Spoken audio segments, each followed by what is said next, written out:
Hello dear students, मैं आपका पवन विजय PV sir आज फिर आपके बीच में आया हूँ रीनीट फिजिक्स पेपर वीडियो सॉल्यूशंस लेके। हम यहाँ पर आपके साथ डिस्कस करेंगे सारे वीडियो सॉल्यूशंस जो रीनीट 2024 फिजिक्स के पेपर में पूछे गए हैं। ठीक है, तो स्टार्ट करते हैं पेपर के solutions.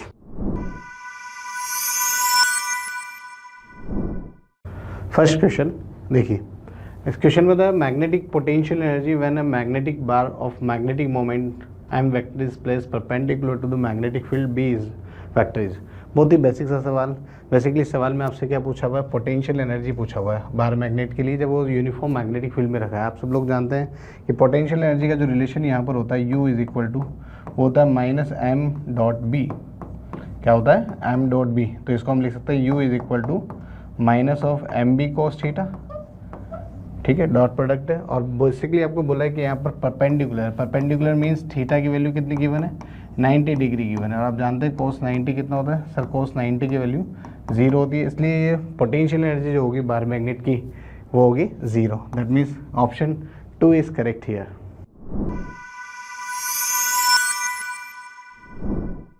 Okay students, next question. इस क्वेश्चन बोला है बॉब इज हॉरिजॉन्टल सर्कल, मतलब बॉब को क्या करें, हॉरिजॉन्टल सर्कल में रिवॉल्व करवा रहे हैं। और आपको बोला है कि अगर उसकी जो स्पीड है, इनिशियल एंगुलर स्पीड है वो 10 आरपीएम है। तो आपको बोला है अगर टेंशन को 4 टाइम्स कर दें तो न्यू एंगुलर स्पीड क्या होनी चाहिए। दैट मीन्स आप सब लोग जानते हैं जब किसी स्ट्रिंग से हम किसी बॉब को हॉरिजॉन्टल सर्कल में कनेक्ट करके, जैसे कि फॉर एग्जाम्पल इस तरह से हमने किसी बॉब को एक स्ट्रिंग से कनेक्ट किया हुआ है और ये सेंटर है और इसको हॉरिजॉन्टल सर्कल में हम इसको रिवॉल्व कर रहे हैं। तो इस बॉब में जो टेंशन आता है वो T इज इक्वल टू होता है m ओमेगा स्क्वायर L, जो भी लेंथ इस बॉब की थ्रेड की है। बेसिकली आप ये समझते हैं कि सर्कुलर मोशन का सवाल है। सर्कुलर मोशन में हम जानते हैं कि जो एसेंशियल सेंट्रीपिटल फोर्स यहाँ प्रोवाइड कर रहा है वो टेंशन प्रोवाइड कर रहा है। तो टेंशन किसके इक्वल होगा, सेंट्रीपिटल फोर्स के equal m omega square L। तो आप ध्यान समझे तो T इज प्रोपोर्शनल टू क्या होगा, बेसिकली लेंथ चेंज नहीं हो रही तो T प्रोपोर्शनल है किसके, ओमेगा स्क्वायर के। तो यहाँ से हम लिख सकते हैं T1 upon T2 will be omega 1 upon omega 2 का होल स्क्वायर। अब टेंशन जो है पहले T बाद में 4 टाइम्स हो गया, दैट मीन्स 40। क्वेश्चन में लिखा हुआ है टेंशन कितना हो गया, 4 टाइम्स हो गया। ओमेगा 1 पहले कितना है 10 आरपीएम। आपको ऑप्शन जो है आरपीएम में गिवन है, इसलिए आरपीएम को चेंज करने की यहाँ रिक्वायरमेंट नहीं है। तो यहाँ पर ओमेगा 2 का होल स्क्वायर। इसको सॉल्व कर लें, T से T कैंसिल आउट हो गया, दोनों तरफ रूट ले लें। तो यहाँ से हो जाएगा 1/2 इज इक्वल टू ये हो जाएगा 10 अपॉन ओमेगा 2। अब ये क्रॉस मल्टीप्लाई हो जाएंगे तो यहाँ से आपके पास ओमेगा 2 की जो वैल्यू हो जाएगी वो आ जाएगी 2 × 10 दैट विल बी 20 आरपीएम। तो इस सवाल का सही आंसर जो होगा 20 आरपीएम होगा। तो ऑप्शन फर्स्ट यहाँ पर करेक्ट होगा।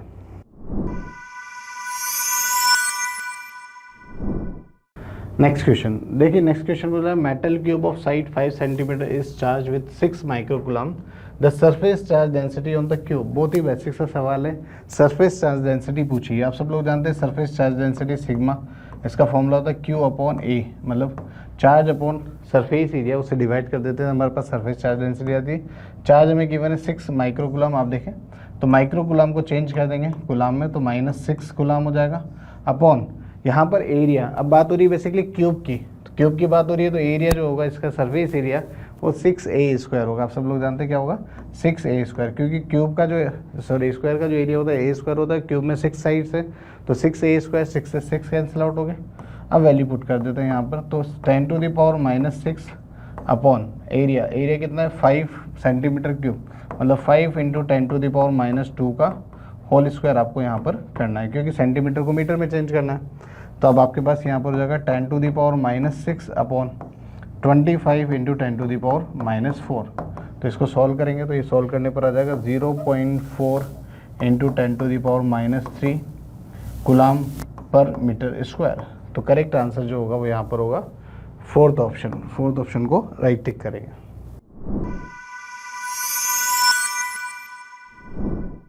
नेक्स्ट क्वेश्चन, इस क्वेश्चन में द इनकरेक्ट रिलेशन, इस बात को ध्यान रखिए, इसमें पूछा incorrect relation for diamagnetic material. Diamagnetic material के लिए बात हो रही है और आपको चेक करना है कि कौन सा ऑप्शन जो है इनकरेक्ट है। 1 बाय 1 एक ऑप्शन की हम बात करें। फर्स्ट ऑप्शन में लिखा है mu is less than mu naught, that is absolutely true. आप सब लोग जानते हैं डायमैग्नेटिक मटेरियल के लिए जो परमेबिलिटी होती है वो फ्री स्पेस से कम होती है। दैट मीन्स ऑप्शन 1 करेक्ट है, बट आपको कौन सा बताना है, इनकरेक्ट, इसलिए आंसर नहीं होगा। ऑप्शन बात करें सेकंड ऑप्शन गिवन है कि रिलेटिव जो परमेबिलिटी है डायगोनल मैग्नेटिक मटेरियल के लिए उसकी वैल्यू 0 से 1 के बीच में होती है। That is also absolute correct, ये बिल्कुल सही बात है, इसलिए आंसर नहीं होगा, ठीक है।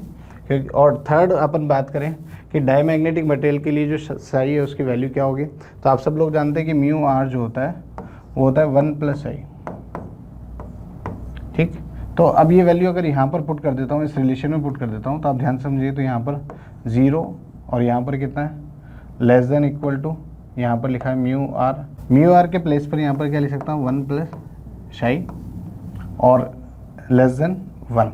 तो यहाँ से आप ध्यान से देखें, तो 1 अगर उधर और इधर शिफ्ट करेंगे तो यहाँ पर कितना हो जाएगा, ये हो जाएगा -1 लेस देन इक्वल टू, यहाँ पर आ जाएगा शाई लेस देन ये 1 1 0। तो आपके पास जो रिलेशन आएगा वो थर्ड ऑप्शन भी करेक्ट होगा, इसलिए आंसर नहीं होगा। बात करें फोर्थ ऑप्शन की, तो फोर्थ ऑप्शन में गिवन है कि म्यू आर की जो वैल्यू है 1 + ε0। ये से गलत बात है क्योंकि म्यू आर की वैल्यू किसके बीच में होती है, 0 से 1 के बीच में, इसलिए ये ऑप्शन इनकरेक्ट है। तो इस सवाल का आंसर होगा, तो बहुत ही थियोरेटिकल सवाल था जिसमें आपको इस तरह से आंसर देने, तो fourth option is correct here.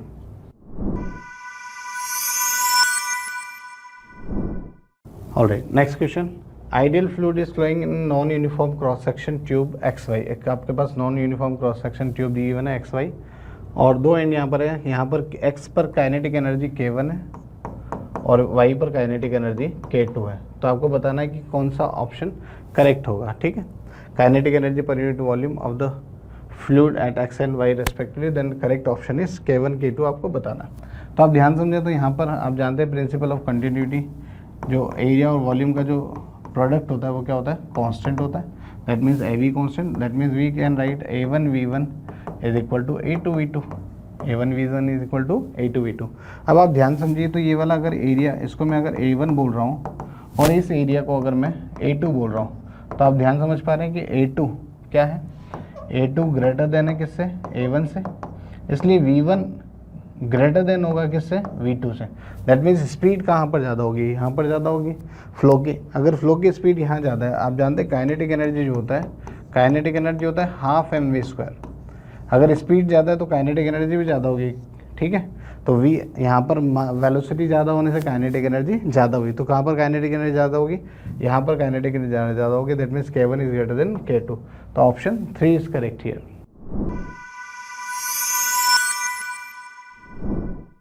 Next question escape velocity पर है। एस्केप वेलोसिटी और 9 टाइम मास और रेडियस 16 टाइम कर दे तो एस्केप वेलोसिटी क्या होगी किसी प्लैनेट के लिए। तो आप सब लोग जानते हैं कि एस्केप वेलोसिटी अंडरवुड में Gm/r इसके प्रोपोर्शनल होती है, ठीक। तो यहाँ से हम लिख सकते हैं V1/V2। अच्छा, G भी कॉन्स्टेंट है, G को भी मैं यहाँ से हटा देता हूँ, तो यहाँ पर अपने पास रिलेशन आ जाएगा M1/M2 is equal to N2, यहाँ पर मल्टीप्लाई का साइन आएगा, मल्टीप्लाई R2/R1, ठीक है। इसको मल्टीप्लाई कर लीजिए, यहाँ पर मल्टीप्लाई होगा। तो V1 पहले V दिया हुआ है, बाद में आपसे पूछा हुआ है एस्केप वेलोसिटी। मास पहले M दिया हुआ है, बाद में कितना गिवन है। अगर दूसरे प्लैनेट में मास 9 टाइम्स हो जाए, दैट मीन्स 9m, रेडियस कितना हो जाए 16 टाइम्स, दैट मीन्स 16r, और इनिशियल में कितनी थी r। इसको सॉल्व कर लेते हैं, इससे कैंसिल आउट हो गया, तो ये 4/3 बाहर निकलेगा। That means V/V2 will be 4/3। तो यहाँ से V2 विल बी 3/4V। तो करेक्ट आंसर जो होगा ये होगा अपना 3/4V। तो correct option is third option को यहाँ पर राइट टिक करेंगे।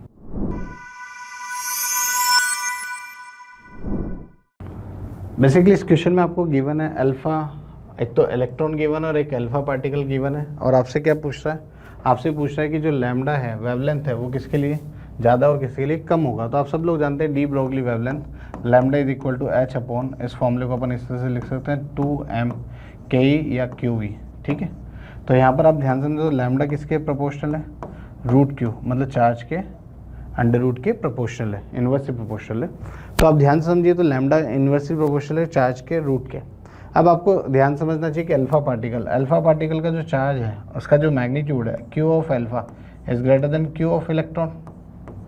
मैग्नीट्यूड वाइज अगर हम बात करें तो चार्ज जो है अल्फा पार्टिकल पे कितना होता है, twice of electron magnitude wise. तो ये इससे ज़्यादा है तो क्या होगा, लैम्डा किसका ज़्यादा होगा, इलेक्ट्रॉन का ज़्यादा होगा, जबकि लैम्डा किसके लिए कम होगा, अल्फा पार्टिकल के लिए कम होगा। तो बस इसी तरह से हमें इस रिलेशन को चेक करना था। तो यहाँ पर फर्स्ट ऑप्शन करेक्ट होगा, first option is correct here.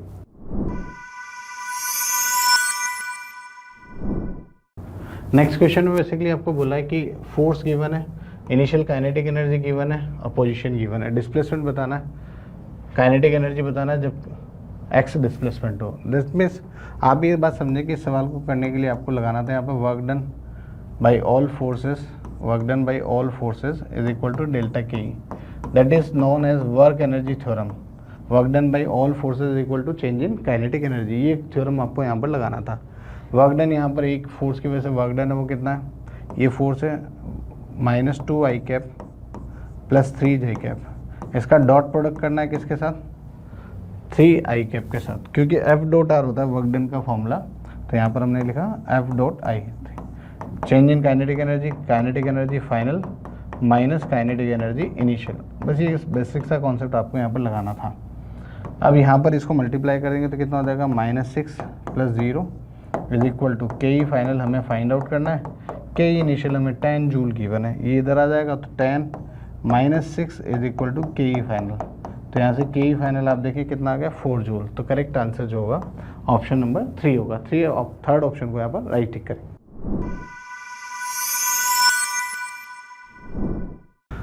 Next question में आपको बोला है कि ऑब्जेक्ट को 10 मीटर की हाइट से ड्रॉप किया है। ये आपका कोई ऑब्जेक्ट है, यहाँ से इसको रिलीज़ किया है ना, इसकी इनिशियल वेलोसिटी 0 है और ये वाली हाइट जो है ये 10 मीटर आपको गिवन है, ये हाइट गिवन है 10 मीटर, ठीक है। उसके बोला after striking the ground it loses 50% of kinetic energy, 50% kinetic energy को लूज करता है। Height up to which object can rebound from the ground, और इतना ऊपर जाएगा ये आपको बताना है, 50% लॉस हो गया। तो इसकी काइनेटिक एनर्जी यहाँ पर कैलकुलेट कर लो। तो काइनेटिक एनर्जी जब ये स्ट्राइक करेगा, काइनेटिक एनर्जी वो कितनी होगी, हाफ एम वी स्क्वायर। और वी कैसे फाइंड आउट कर लेंगे, इसके लिए वी फाइंड आउट करने का बिल्कुल सिंपल सा तरीका √2gh, ये फॉर्मूला आप सब लोग जानते हैं मोशन द ग्रेविटी से। तो 2 × 10 तो ये हो गया √200, यहाँ पे वैल्यू पुट कर दी। तो हाफ इंटू एम स्क्वायर करेंगे तो इंटू 200, तो यहाँ से आ जाएगा 100 m। ये काइनेटिक एनर्जी आ गई। इस काइनेटिक एनर्जी की हाफ काइनेटिक एनर्जी से पार्टिकल ऊपर जा रहा है। मतलब कहने का मतलब ये कि अब यहाँ पर जब पार्टिकल ऊपर जा रहा है तो उसकी काइनेटिक एनर्जी 100 m की हाफ होगी। 100 m की हाफ कितनी होगी, 50 m। 50 m से ऊपर कितना जा पाएगा, तो यहाँ पर आप क्या लगा दो, mechanical energy conservation, K initial plus U initial is equal to K final plus U final. K initial कितना 50 m, यू इनिशियल कितना 0, क्योंकि रेफरेंस ये ले लेते हैं, पोटेंशियल यहाँ 0, फाइनल काइनेटिक एनर्जी 0, क्योंकि मैक्सिमम कितनी हाइट पर जा रहा है ये हमें कैलकुलेट करने, तो मैं बोल देता हूँ इसको h1 बोल देता हूँ, ठीक है। ये जाएगा mgh, तो इसको सॉल्व कर लेते हैं। तो 50 m is equal to m, g की वैल्यू 10 इंटू, इसको अगर h1 हाइट मैंने अज्यूम किया तो h1, m से m कैंसिल आउट हो गया, तो h1 विल बी 5। तो यहाँ से h1 is equal to 5 metre जो आंसर होगा। Fourth option is correct here, fourth option को राइट टिक करेंगे।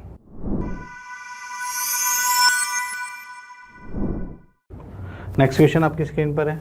इससे बोला है कि सर्किट गिवन है, इंडक्टिव सर्किट है और आपको करंट आपको गिवन है I is equal to I0 sin omega t। तो वोल्टेज ड्रॉप आपको बताना है।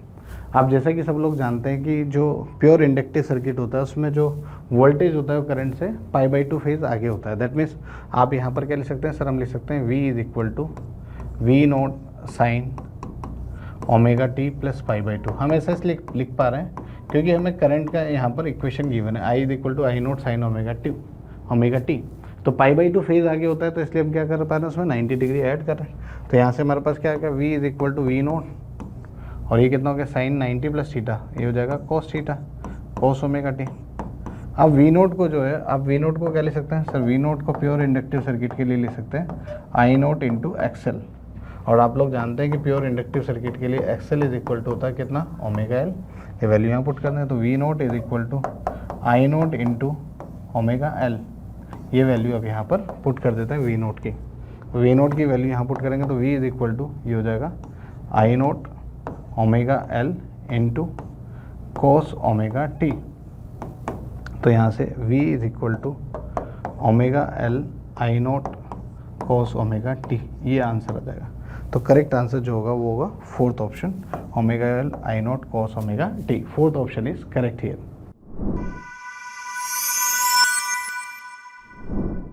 A 12 picofarad capacitor is connected to a 50 volt battery and electrostatic energy stored in the capacitor nano joule में हमें कैलकुलेट करना है। तो stored energy you can calculate by using half CV square, ठीक है। हाफ कैपेसिटेंस आपको given है 12 picofarad, so 12 pico means 10 power minus 12 and potential हमें गिवन है 50 वोल्ट, सो 50 मल्टीप्लाई बाय 50, ठीक है। तो यहाँ आ जाएगा 12/2 6 into 25 multiply by 10 power minus 12 and 2 zeros यहाँ पे +2, ठीक है। तो ये वैल्यू हुई आपकी 25 into 6 150 multiply by 10 power minus 10। लेकिन हमें रिजल्ट चाहिए नैनो जूल में। नैनो जूल का मतलब 10 पावर माइनस 9, सो ये कन्वर्ट हो जाएगा आपका 50 into 10 power minus 9 which is equivalent to 15 nano joule. So option 1 यहाँ पे करेक्ट आंसर रहेगा।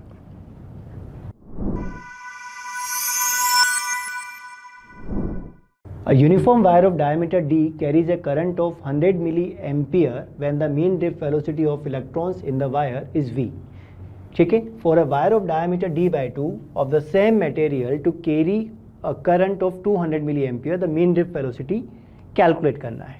तो रिलेशन हमें पता है, relation is I is equal to NEAVD, ठीक है। अब आपको क्या दिया है, सेम मटेरियल दिया है, तो मटेरियल सेम होने का मतलब n यहाँ पे कांस्टेंट हो गया, चार्ज ऑफ E भी सेम ही रहेगा, यानी I is proportional to A into VD, ठीक है। और हमें कैलकुलेट करना है VD, so VD is proportional to I/A। अब दो कंडीशन हमें गिवन है। फर्स्ट वायर में करंट कितना है 100 मिली एम्पियर, इसको हमने I1 कंसीडर किया। सेकंड वायर में करंट कितना है 200 मिली एम्पियर, ये आपका I2 कंसीडर होगा। फर्स्ट का डायमीटर हमने कंसीडर किया है, हमें गिवन है D, ठीक है। तो जब एरिया आप लिखोगे तो रेडियस की रिक्वायरमेंट होती है, तो area you can write pi R square, और इन टर्म्स ऑफ डायमीटर हम लिख सकते हैं D/2 से, ठीक है। और यहाँ पर आपको डायमीटर गिवन है, यानी जो एरिया है वो भी आपके डायमीटर स्क्वायर के प्रोपोर्शन में आ गया है, ठीक है। तो डायमीटर स्क्वायर के प्रोपोर्शन में आ गया। दैट मीन्स VD हम कैलकुलेट कर सकते हैं प्रोपोर्शनलिटी से बाय यूजिंग I/D स्क्वायर, ठीक है। और फर्स्ट केस में हमें ड्रिफ्ट वेलोसिटी कितना गिवन है V, और सेकंड केस के लिए कैलकुलेट करना है, तो V1/V2 is equal to format के according I1/D1 square multiply by D2 square by I2। Values put कर दें। Current first 100 milli ampere, diameter D, so D square multiply by, second में diameter हमें गिवन है D/2, so D/2 whole square and divide by current 200 milli ampere, so D cancel out, milli cancel out, 2 zeros cancel out, 1/2, और यहाँ पे भी 2 है तो 1/2 का स्क्वायर, तो रिजल्ट इज 1/8।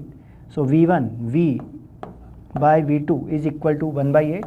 यहाँ से हमें ड्रिफ्ट वेलोसिटी सेकंड का मिल गया 8 times of V, so option 2 is the right answer.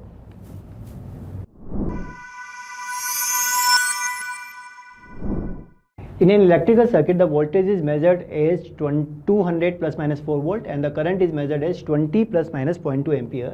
The value of the resistance is, हमें रेजिस्टेंस कैलकुलेट करना है, और न्यूमेरिकल में आपको true value and absolute value given है। सिमिलरली आपको करंट का भी ट्रू वैल्यू गिवन है, करंट का ट्रू वैल्यू 20 है और एब्सोल्यूट वैल्यू आपका 0.2 आ रहा है, और हमें कैलकुलेट करना है रेजिस्टेंस। तो फर्स्ट हमें रेजिस्टेंस का ट्रू वैल्यू फाइंड करना होगा। So resistance we can calculate by using equation of Ohm's law. तो ट्रू वैल्यू 200 एंड करंट का ट्रू वैल्यू 20, तो value of resistance true value आपको मिल गया 10। ट्रू वैल्यू हमने फाइंड करा। सेकेंड, अब हम जो रेजिस्टेंस कैलकुलेट कर रहे हैं वो दो नंबर्स के, यानी पोटेंशियल एंड करंट के डिवीजन से सॉल्व कर रहे हैं। तो यहाँ पे डिवीजन का रूल लगना चाहिए कि fractional error of the answer is equal to sum of fractional error of basic quantities. तो बेस क्वांटिटीज यहाँ पर है आपके पास VNI, तो फ्रैक्शनल एरर हम कैलकुलेट कर सकते हैं, यानी delta R/RT is equal to delta V/VT plus delta I/IT।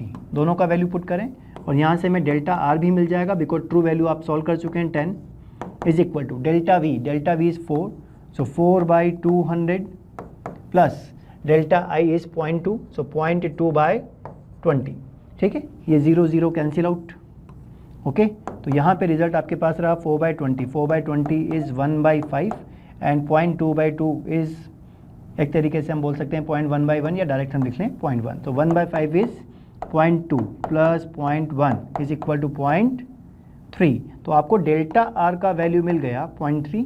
So resistance में ट्रू वैल्यू रहेगा, एब्सोल्यूट रहेगा, ट्रू वैल्यू हमने 10 कैलकुलेट करा और एब्सोल्यूट आपके पास आ गया 0.3, तो 10 plus minus 0.3 and unit Om, correct answer रहेगा ऑप्शन 2।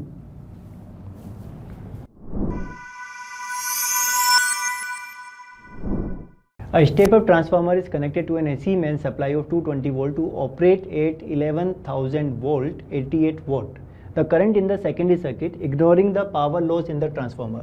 देखो हमें पावर लॉस को इग्नोर करना है। पावर लॉस को इग्नोर करने का मतलब है कि पावर यहाँ पर मतलब एफिशिएंसी अपनी 100% रहेगी, तो जितनी इनपुट पावर उतनी आउटपुट पावर होनी चाहिए। तो power is equal to V into I. तो पावर हमें गिवन है 88 वॉट और पोटेंशियल हमें गिवन है 11,000। करंट हमें फाइंड करना है, so I is equal to 88 divide by 11,000, ठीक है, 88/11 8 एंड 3 पावर्स हैं, तो 8 इंटू 10⁻³ एम्पियर, यानी आंसर अपना करेक्ट हो जाएगा 8 milli ampere, option number 1।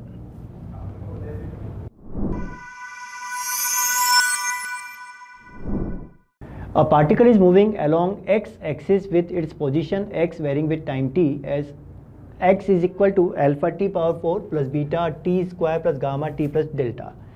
The ratio of the initial velocity to its initial acceleration, initial का मतलब होता है t is equal to 0 पर हमें इनकी वैल्यू कैलकुलेट करनी होगी कि क्या इनका रेशियो रहता है, वो हमें देखना है। तो हमें डिस्प्लेसमेंट गिवन है, displacement is alpha T power 4 plus beta T square plus gamma T plus delta.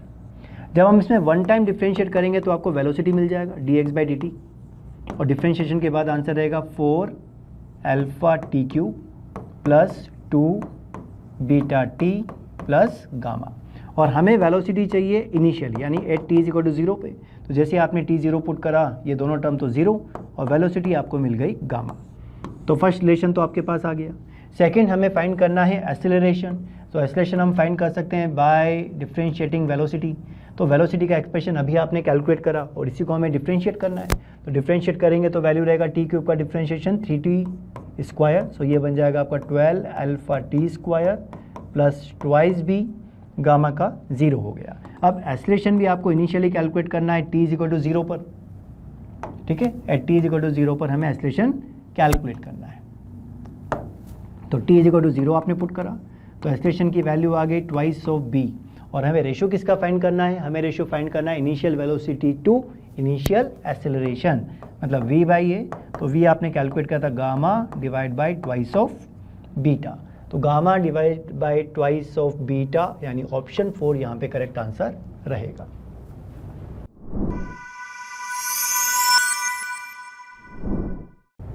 The radius of gyration of a solid sphere of mass 5 kg about xy axis is 5 meter as shown in the figure. The radius of the sphere is 5x by root 7 meter. Then the value of x is, देखो हमें moment of inertia X Y axis के about calculate करना है, और इसके about आपको radius of gyration given है। Radius of gyration को हम के से रिप्रेजेंट करते हैं, ठीक है। तो स्फीयर का मास हमें एम गिवन है, रेडियस ऑफ जायरेशन आपको के गिवन है, ठीक है। रेडियस ऑफ द स्फीयर ये आपको आर गिवन है। इसी एक्सिस के अबाउट अगर हम स्फीयर का मोमेंट ऑफ इनर्शिया कैलकुलेट करें तो यहाँ पे पैरेलल एक्सिस थ्योरम हमें लगाना होगा। इस सेंटर से पासिंग एक्सिस के अबाउट हमें आंसर मिलता है 2/3 mr स्क्वायर, और यहाँ पैरेलल एक्सिस थ्योरम अप्लाई करोगे तो इस एक्सिस के अबाउट आपको आंसर मिलेगा, एक्स वाई एक्सिस के अबाउट आंसर मिलेगा 7/5 mr स्क्वायर, ठीक है। m एंड m ये हमने कैंसिल आउट कर दिया, k के प्लेस पर आप लिखेंगे 5, so 5 square is equal to 7/5 and radius आपको गिवन है 5x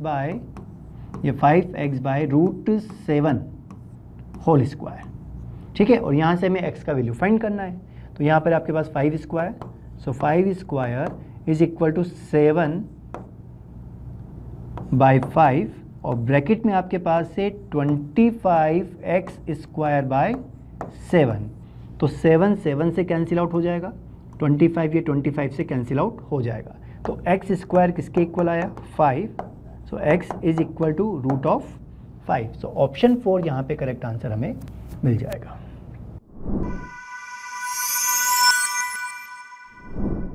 The IV characteristics shown above are exhibited by, ये जो प्रॉपर्टी आपको गिवन है ये प्रॉपर्टी हमारे सोलर सेल की होती है। सोलर सेल की जब आप IV कैरेक्टरिस्टिक्स बनाते हैं तो इसी तरीके से फॉर्म होती है। सो ऑप्शन 4 यहाँ पे करेक्ट आंसर रहेगा।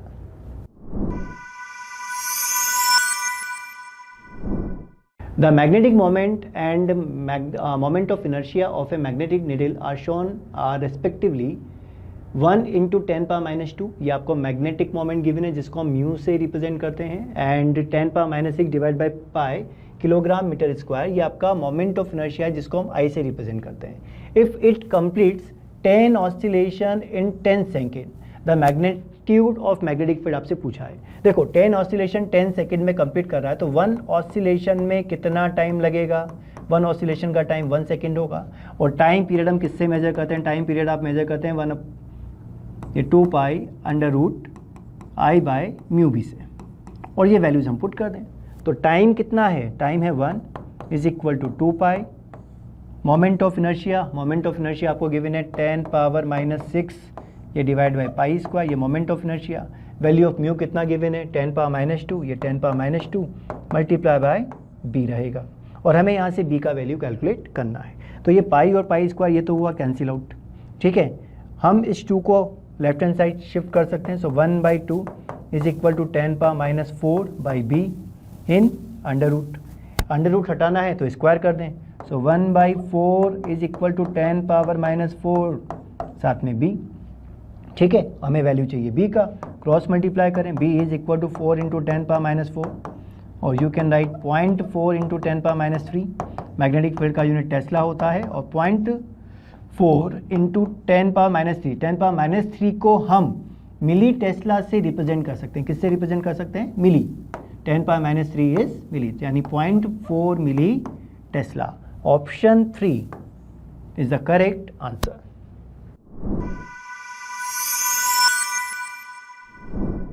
The capacitance of a capacitor with charge Q and potential difference V depends on, देखो किसी भी कैपेसिटर का जो कैपेसिटेंस होता है वो बॉडी के शेप, साइज है ना, मटेरियल, इस पे डिपेंड करता है, क्यू और वी पे कभी डिपेंड नहीं करता। तो ज्योमेट्री ऑफ कैपेसिटर पे डिपेंडेंसी रहेगी। जैसे अगर हम पैरेलल प्लेट कैपेसिटर के लिए लिखते हैं तो फॉर्मेट हमें मिलता है A∈0 और मटेरियल अगर है तो εr/d।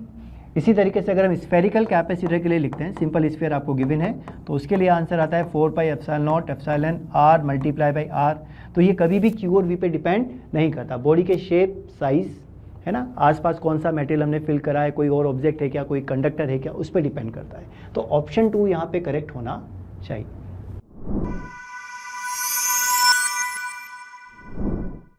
Given below are 2 statement. Statement 1, image formation needs regular reflection and or refractions. Second, the variety in color of objects we see around us is due to the constituent colors of the light incident on them.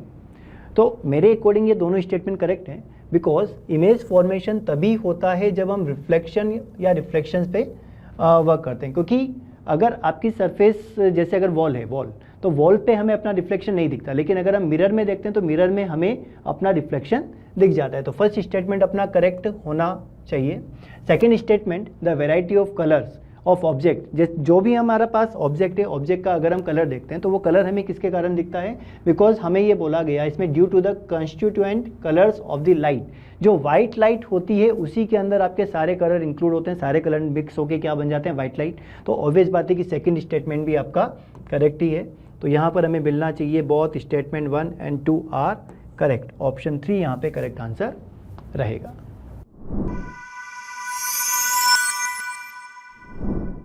तो question number 21 से झिंगालाला करते हैं हर एक question का। ये रीनीट में आया हुआ क्वेश्चन आप देख सकते हो, करंट इलेक्ट्रिसिटी का है। कहता है a uniform metal wire of length L has 10 ohm resistance. Now this wire is stretched to a length 2L and then bent form a perfect circle. The equivalent resistance across any arbitrary diameter. तो देखो question समझो पहले क्या पूछ रहे हैं। ये एक वायर है जिसका एरिया तो ए मान लेते हैं क्रॉस सेक्शन और लेंथ इसकी एल मान लेते हैं, और इसका जो रेजिस्टेंस है वो दे रखा है आपको 10 ओम। Very nice. अब इसको प्लस से खींच के लंबा कर दिया। जब लंबा कर दिया ना तो इसकी जो लेंथ हो गई प्यारे बच्चे वो हो गई 2L। सही बात है। अब जब इसको खींच के लंबा करेंगे तो इसका एरिया ऑफ क्रॉस सेक्शन अपने आप चेंज नहीं हो जाएगा? बोलो, तो वो ए ना होके ए डैश नहीं हो गया? खैर, इसका रेजिस्टेंस 10 ओम है, तो हम जानते हैं कि रेजिस्टेंस का फॉर्मूला होता है R equal to rho L upon A. Length पर भी डिपेंड करती है, क्रॉस सेक्शन एरिया पर भी रेजिस्टेंस डिपेंड करती है, क्योंकि वायर सेम है तो रेजिस्टिविटी तो कांस्टेंट है। अगर इसकी लेंथ एल है, इसका एरिया ए है, ठीक है, और इसकी आर कितनी दे रखी है 10 ओम, तो मेरे को यहाँ से पता चला 10 ओम क्या दे रखा है मेरे को, rho L upon A. Very nice. अब इसके लिए पहले तो मेरे को एरिया ऑफ क्रॉस सेक्शन निकालना पड़ेगा। ये बात सही है कि प्लस से खींच दिया तो इसका एरिया तो चेंज हो गया, लेकिन वॉल्यूम जो है कांस्टेंट होगा। इनिशियल वॉल्यूम जो था इस वायर का वही फाइनल वॉल्यूम होगा, और वॉल्यूम आपको पता होगा किसी भी सिलेंडर का होता है एरिया इंटू लेंथ। अगर इसका ए और लेंथ एल है और इसका एरिया ए डैश है और इसकी लेंथ 2L है, तो यहाँ से L से तो L कट गया, ए डैश आएगा A अपॉन 2। तो इसका जो एक्चुअल में क्रॉस सेक्शन एरिया आएगा वो आएगा A अपॉन 2। तो सोच के देख, इसकी रेजिस्टिविटी अगर मैं लिखूंगा तो R इक्वल टू होता है रो एल अपॉन ए फॉर्मूला, लेकिन इसकी जो लेंथ है वो कितनी है 2L है, तो क्यों ना मैं यहाँ पे इसको 2L लिखूं? सही है कि नहीं है? लेकिन यहाँ पे जो एरिया आया है नया इसका ए डैश, तो उसको क्या लिखूंगा A/2।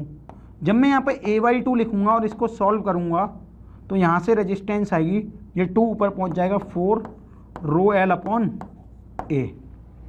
सही बात है एकदम। तो बड़े ध्यान से सोचो, और इस रेजिस्टेंस की वैल्यू 4 रो एल अपॉन ए, रो एल अपॉन ए की जगह कितनी वैल्यू है 10 ओम, तो यहाँ पर आएगी 4 इंटू 10, यानी कि रेजिस्टेंस आ गई 40 ओम। सवाल यहीं खत्म नहीं होता। ये तो हमने इस वायर की रेजिस्टेंस की मदद से इस वायर की रेजिस्टेंस निकाल ली। अब इसने क्या बोला, प्लस से खींचने के बाद वायर को सर्कल कर दिया है। क्या कर दिया है? Perfect circle. तो आप कहोगे ठीक है भैया ये वायर था, इसको परफेक्ट सर्कल कर दिया है, और इक्विवेलेंट रेजिस्टेंस पूछ रहा है अक्रॉस एनी आर्बिट्ररी डायमीटर। तो मान ले एक पॉइंट ये है, दूसरा पॉइंट ये है डायमीटर।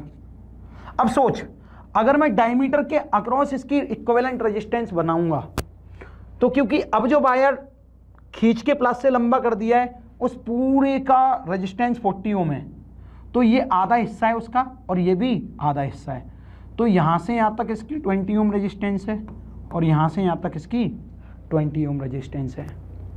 अब क्योंकि ये 2 पॉइंट हैं, क्योंकि मैं अगर इसको ऐसे बना के दिखाता हूँ आपको, इसकी भी रेजिस्टेंस 20 ओम, इसकी भी रेजिस्टेंस 20 ओम, तो ये दोनों पैरेलल में डायमीटर के अक्रॉस। तो जब ये दोनों रेजिस्टेंस पैरेलल में होंगी तो आर इक्विवेलेंट कैसे निकालेंगे इसका, R1 R2 upon R1 plus R2, दोनों बराबर हैं, तो यहाँ 20 इंटू 20 अपॉन नीचे आएगा 40, 0 से 0 गया, 2 से 2 बार गया, 2 से 2 बार गया, तो ऊपर बचेगा 10, तो यहाँ पे आर इक्विवेलेंट आएगा 10 ओम। इसका सही आंसर जो आएगा 10 ओम आएगा। ठीक है, और ये बहुत ही सिंपल क्वेश्चन है। इस टाइप के क्वेश्चन हम मोशन में तो कॉपी में कराते हैं। ठीक है, तो आप समझ चुके होंगे 21। अब अपन डिस्कस करेंगे 22। अगर सही मायने में माना जाए तो ये लेंथी क्वेश्चन तो था 21 वाला। कॉन्सेप्ट तो सिंपल ही लग रहा है लेकिन लेंथी तो था।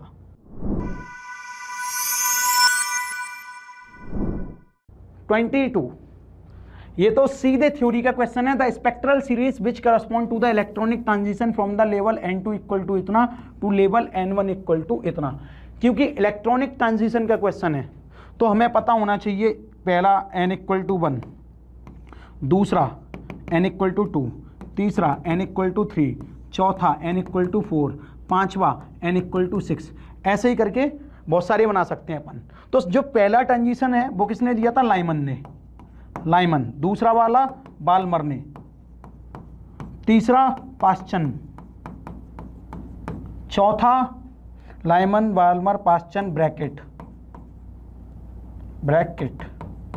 ये पांचवा है और ये फंड ने दिया था। इसके बाद छठवां सातवां फिर तो आते ही रहते हैं, ठीक है।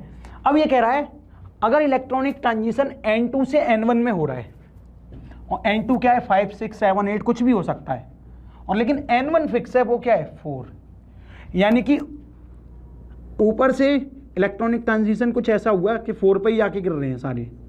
तो क्योंकि 4 पर आके गिर रहे हैं तो वो 4 पर आके गिरेंगे, तो इसके बारे में किसने बताया था, ब्रैकेट ने, यानी कि फोर्थ वाली जो नंबर है उसके बारे में ज्ञान किसने दिया था, ब्रैकेट ने।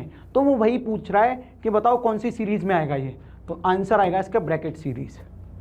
सही है कि नहीं है।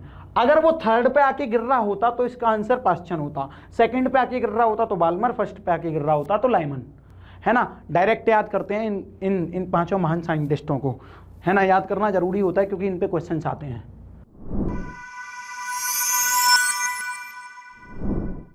ओके 23, चाहूं तो इस क्वेश्चन में मैं जबरदस्ती फिजिक्स घुसेड़ सकता हूं, वरना ये लॉजिकल क्वेश्चन है, बहुत ही ज्यादा लॉजिकल।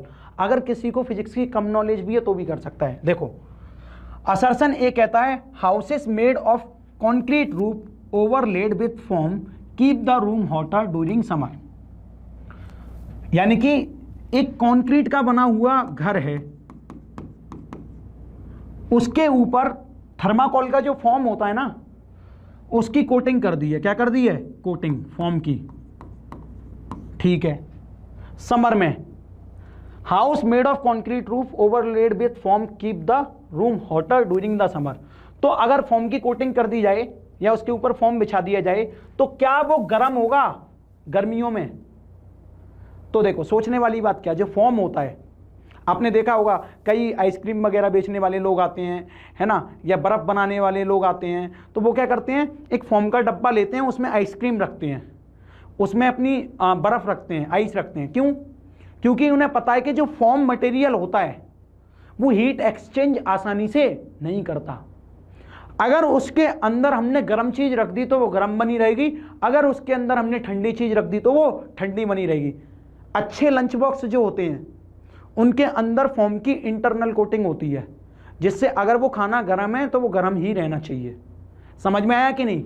तो यहाँ पर अगर हमने फोम लगा दिया और कमरा अंदर से ठंडा है तो वो कोल्ड ही रहेगा, ठीक है। तो क्योंकि फोम लगा दिया वो हीट एक्सचेंज अच्छे से कर नहीं सकता, है ना। तो समर में जरूरी नहीं कि कमरा गर्म रहे। House made of concrete roof overlaid with foam keep the room hotter during summer, तो क्योंकि हीट ट्रांसफर नहीं होगी तो ऊपर की धूप कमरे पे इतनी नहीं पड़ेगी।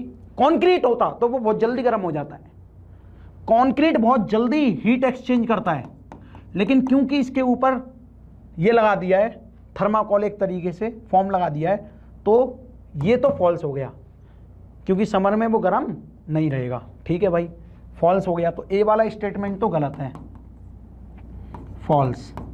बी वाले की बात करते हैं, रीजन की। The layer of form insulation prohibit heat transfer, सही बात है। जो फॉर्म की लेयर होती है वो एक तरीके से हीट ट्रांसफर को बहुत मिनिमाइज करती है या रोकती है। तो इसका रीजन एकदम सही है मेरे हिसाब से, क्योंकि कहीं ना कहीं वो हीट ट्रांसफर को प्रोहिबिट ही करती है, इसीलिए उसमें आइस रखी जाती है, बर्फ रखी जाती है। ठीक है, या कह सकते हैं अगर होगा भी तो हीट ट्रांसफर बहुत कम होता है, बहुत लंबे समय तक चीज़ें उसमें अगर ठंडी रखनी है तो रख सकते हैं, क्योंकि हीट ट्रांसफर बहुत कम होता है। तो इसका आंसर हो गया रीजन आर। तो A is false but R is true. 23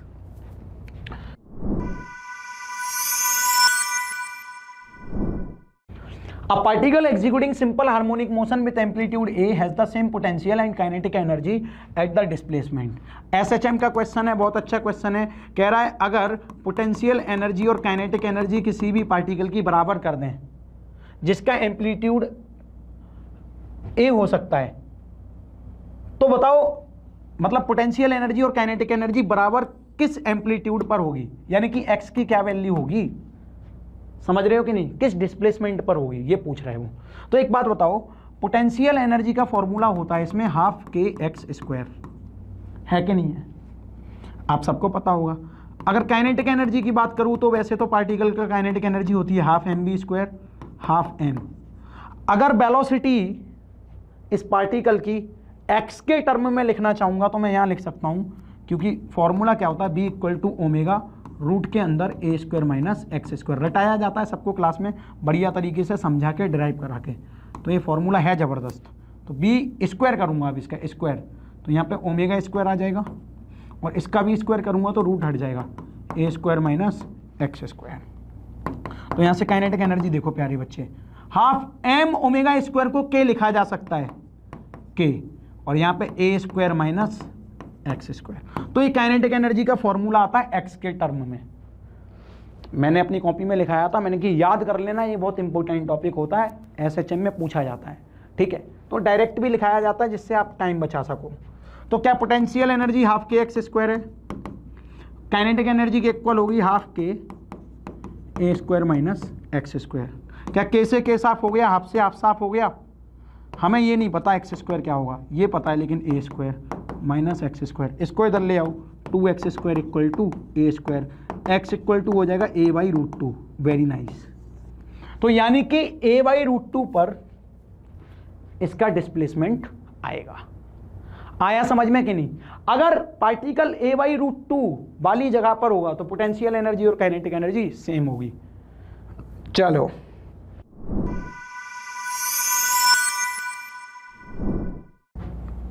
two slit in Young's double slit experiment are 1.5 mm apart and the screen is placed at a distance of 1 meter from the slits. If the wavelength of the light is used, देखो information देखो, wavelength कितनी रखी है 600 into 10 to the power -9, और 1.5 mm apart दे रखी है दो slit, तो डी दे रखी है ना। और स्क्रीन और स्लिट के बीच में जो गैप दे रखा है वो कितना दे रखा है 1 मीटर का। यानी कि अगर इसका डायग्राम बनाना चाहूँ तो कुछ इस तरीके से बना सकता हूँ, दो स्लिट के बीच में जो गैप होता है वो होता है डी, और ये है अपनी स्क्रीन और स्लिट के बीच में जो गैप है उसको बोलते हैं अपन डी। सही है कि नहीं है? D equal to 1 metre. Okay, हाँ पूछा क्या है, then the fringe separation is, fringe का सेपरेशन बताओ क्या होगा। सोच, एक यहाँ पे मान ले ब्राइट फ्रिंज बनी, एक यहाँ पे ब्राइट फ्रिंज बनी, ये B1 है ये B2 है, टू कॉन्सिक्यूटिव ब्राइट फ्रिंजेस के बीच में जो विड्थ होती है उसी को बोलते हैं सेपरेशन, या इसका उल्टा भी कर सकते हैं, टू कॉन्सिक्यूटिव डार्क फ्रिंजेस के बीच में जो सेपरेशन होता है उसी को बोलते हैं विड्थ।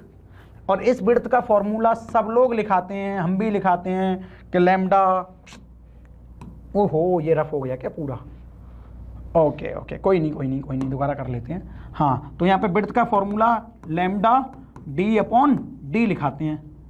ओके, विड्थ, और यही विड्थ सेपरेशन होती है। लैम्डा की वैल्यू कितनी दे रखी है यहाँ पे, आप लोग देखो कितनी है, 600 इंटू 10 टू दी पावर -9, और डी मतलब जो सेपरेशन था वो है 1 मीटर स्क्रीन और स्लिट्स के बीच में, और डी का मतलब क्या है, जो ये दो स्लिट हैं, क्योंकि यंग्स डबल स्लिट एक्सपेरिमेंट का इन दोनों के बीच में जो गैप होता है ना होल्स के बीच में, उसको डी बोलते हैं। और वो कितना दे रखा है 1.5 mm, ये mm में दे रखा है, सारी चीज़ें ऐसा यूनिट में लेनी है, तो चुपचाप यहाँ पे 1 mm में 10 टू दी पावर -3 मीटर होते हैं, तो मीटर में कन्वर्ट हो गया, इससे इसको उड़ाओ 10 to the power -6।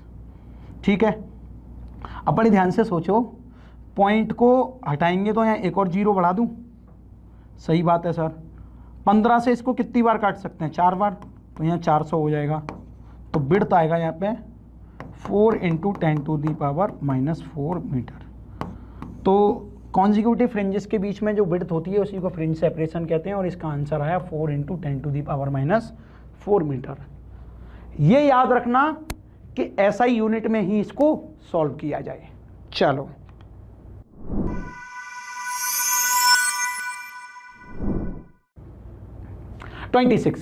Water is used as a coolant in a nuclear reactor because of its, ये मैंने रीनीट वाला जो पेपर हो रहा था उससे एक दिन पहले इसका वीडियो भी बनाया है। ठीक है, तो हाई थर्मल एक्सपेंशन कोफिशिएंट, दूसरा ऑप्शन है हाई स्पेसिफिक हीट कैपेसिटी, तीसरा ये है, चौथा ये है। क्योंकि मेरे को सही ऑप्शन है high specific heat capacity, water को कूलेंट के रूप में यूज करते हैं। देखो हैवी वाटर भी इस्तेमाल होता है न्यूक्लियर रिएक्टर में, और कई बार प्योर वाटर भी इस्तेमाल होता है, क्योंकि बहुत तरीके के न्यूक्लियर रिएक्टर होते हैं। एक खास किस्म का अगर न्यूक्लियर रिएक्टर है जिसमें प्रेशराइज्ड वाटर रिएक्टर है, प्रेशराइज्ड वाटर रिएक्टर जो होता है उसमें क्या करते हैं अपन, प्योर वाटर यूज करते हैं एक तरीके से। अब वाटर यूज क्यों करते हैं, बड़े ध्यान से सुनो, वाटर इसीलिए यूज करते हैं क्योंकि उसकी स्पेसिफिक हीट कैपेसिटी बहुत ज्यादा होती है। तो यही ऑप्शन सही है इसमें, सेकंड वाला सही है। ओके, तो वाटर को कूलेंट के रूप में इस्तेमाल करते हैं। यही कूलेंट एक तरीके से बिजली बनाने का काम करता है न्यूक्लियर पावर प्लांट में, ठीक है।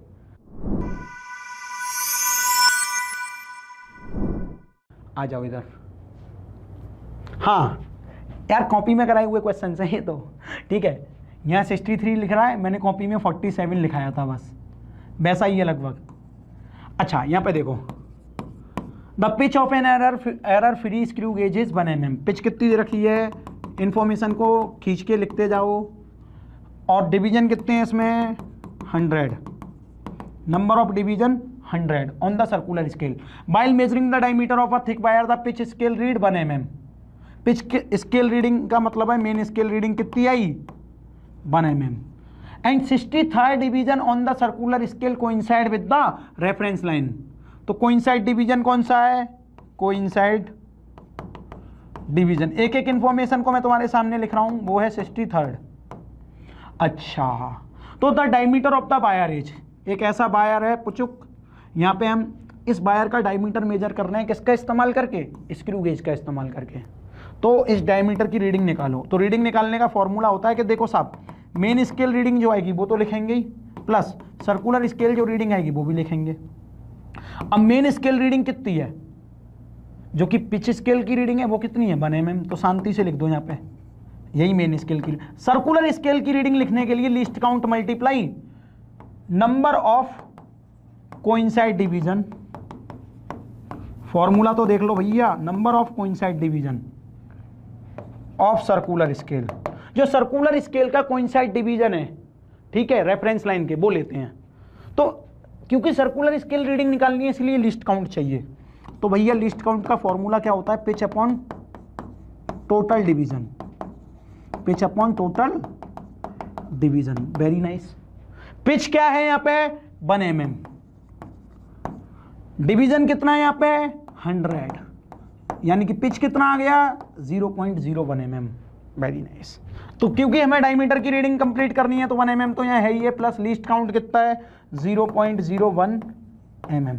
लीस्ट काउंट का मतलब होता है कम से कम कितना मेजर कर सकता है अपना स्क्रू गेज। अब यहाँ पे नंबर ऑफ कोइंसाइड डिवीजन कितना है 63, मल्टीप्लाई कर दो, सॉल्व कर लो, यहाँ पे आएगा 1 mm प्लस 0.63 mm। डायमीटर आया यहाँ पे 1.63 mm। यूनिट का याद रखना, ये मीटर में दे रखा है, ये भी मीटर में, ये एक्चुअली में मीटर गलत लिख दिया है, यहाँ पे mm लिख लेना, ठीक है। तो सेंटीमीटर में तो कतई नहीं होगा क्योंकि हमने सॉल्व भी नहीं किया, तो 1.63 mm होगा। टाइपिंग में एरर हो गया या mm कर लेना, ठीक है। तो चौथा ऑप्शन इज करेक्ट। क्या आप पूरा कॉन्सेप्ट समझ गए? क्वेश्चन आया ऐसा तो मार दोगे नीट में दोबारा से, और रिपीट होते ही हैं ये क्वेश्चन इस टाइप के, ठीक है, घबराने की जरूरत नहीं है।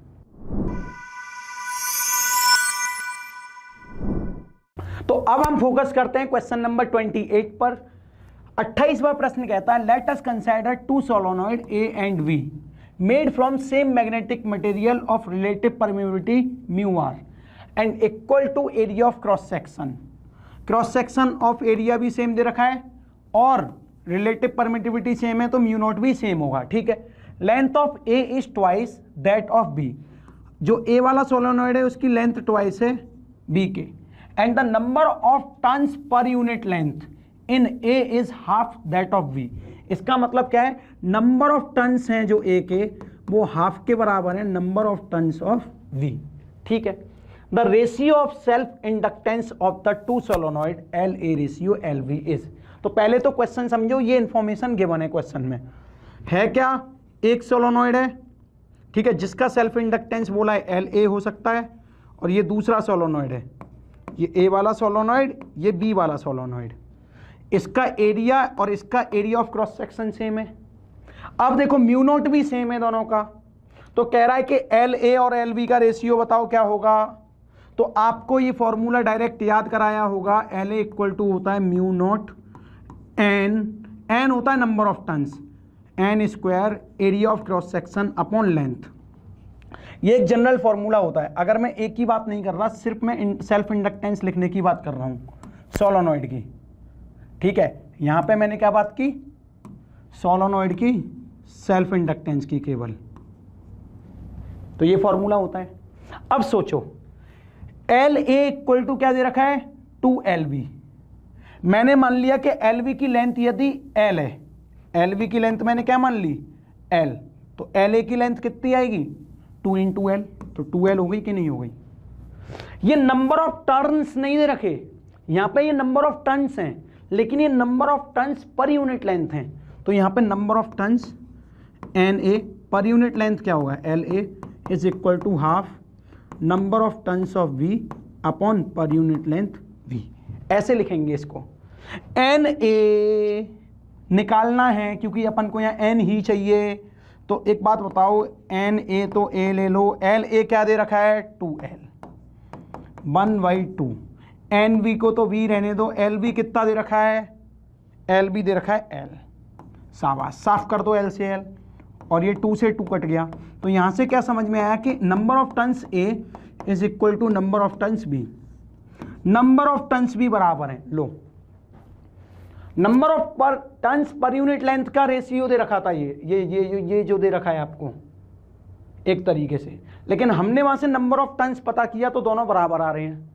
तो अब इसको सेल्फ इंडक्टेंस के फॉर्मूले में रखेंगे तो देखो म्यू नॉट भी कांस्टेंट है, A भी कांस्टेंट है, ध्यान से देख रहे हो आप, और number of turns of A और number of turns of B भी बराबर है दोनों के। तो कहीं ना कहीं ये नंबर ऑफ टर्न्स भी कांस्टेंट है। तो एक्चुअली में self inductance is inversely proportional to length. तो सोचो अब मैं क्या करूंगा LA अपॉन LB करूंगा, और क्योंकि इनवर्सली प्रोपोर्शनल है तो B के लिए लेंथ ऑफ B ऊपर आएगा और A के लिए लेंथ ऑफ A नीचे आएगा। रेशियो कर लो, बोलो LA अपॉन LB निकाल लो। लेंथ B क्या है, यहाँ B की लेंथ देखो L है, लेंथ A क्या है यहाँ पे 2L है, L से L साफ आएगा क्या 1/2, तो LA रेशियो LB आ गया 1/2। Very nice, 1/2 is first answer correct है। आया आपको समझ में? चलो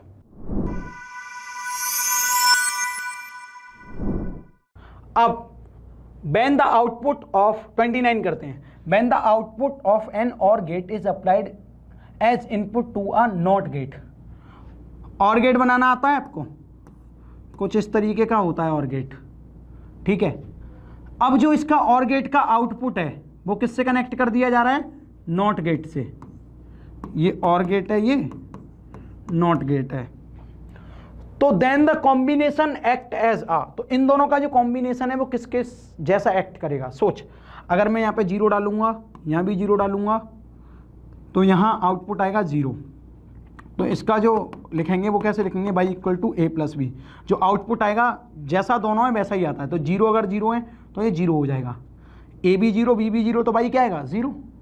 लेकिन इसका जो आउटपुट लिखते हैं वो लिखते हैं y के ऊपर A बार, यानी कि जो इनपुट आया है उसका जस्ट अपोजिट लिखना है। तो इनपुट क्या आया है 0, तो यहाँ क्या मिलेगा 1। Very nice. अब सोच, अगर मैंने यहाँ पे 1 डाला और यहाँ पे 0 डाला, तो 1 प्लस 0 करूँगा तो क्या आएगा 1, और इसको क्या इनपुट मिले, इसका जो आउटपुट है वो 1 है, वो इसे मिल जाएगा नॉट गेट को 1। तो 1 का क्या देगा ये 0। बोलो समझ में आ रहा है कि नहीं? तो और नॉट दोनों मिलके एक कॉम्बिनेशन बनाएंगे जो कि होगा ऐसा, और इसको बोलेंगे प्यारे बच्चे नॉर गेट। ना तो नैंड होगा, ना एंड होगा, ना और गेट होगा। सोचो यहाँ पे मैंने 0 0 डाला तो 0 आया, फिर इस 0 का क्या आया आउटपुट 1। सेम ऐसे ही होता है नॉर गेट में। यहाँ अगर 0 0 डालेंगे तो जो A प्लस बी होता है ना उसका उल्टा होता है।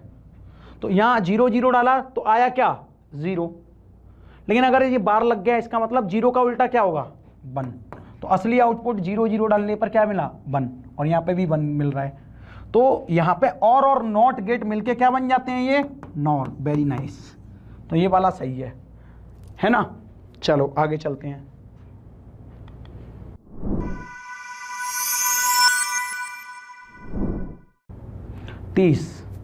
बहुत सिंपल क्वेश्चन लग रहा है। तो interference pattern can be observed due to superposition of the following waves. Interference pattern observe करने के लिए एक सबसे महत्वपूर्ण शर्त होती है कि उसकी फ्रीक्वेंसी सेम होनी चाहिए। कांस्टेंट फेज डिफरेंस और फ्रीक्वेंसी सेम होनी चाहिए। तो अगर एक वेव है y equal to A sine omega T, तो इसकी फ्रीक्वेंसी मान ले ओमेगा है एक तरीके से, इसकी 2 ओमेगा यहाँ पे, तो ये तो नहीं हो सकते। ओके, अगर ये ओमेगा है तो यहाँ पे ये देख ये भी ओमेगा है, बेशक फेज डिफरेंस कुछ अलग है, कोई फर्क नहीं पड़ता। यहाँ पे 3 टाइम्स ऑफ ओमेगा है, तो ये दोनों तो प्यारे बच्चे बिल्कुल गलत हैं। तो ए और सी दोनों इंटरफ्रेंस कर सकते हैं क्योंकि यहाँ पे इनकी फ्रीक्वेंसी मिल रही है। तो ऑप्शन जो सही होगा वो होगा तीसरा वाला, A and C.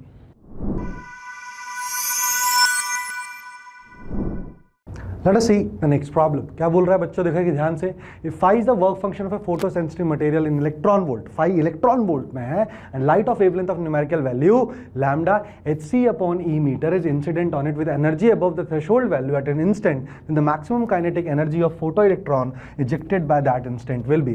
We need to understand बेटा, देखना ध्यान से, हाँ solve कैसे किया जाएगा। We need to understand कि भाई आपसे क्या पूछ रहा है, आपसे पूछ रहा है कि काइनेटिक एनर्जी क्या होगी। तो आपको पता है अगर किसी मेटालिक सरफेस पे टोटल एनर्जी ई फॉल होती है, इस मेटालिक सरफेस का वर्क फंक्शन फाई है, तो जो काइनेटिक एनर्जी होती है बेटा मैक्सिमम वो होती है E minus phi. I hope you understand this, right everyone?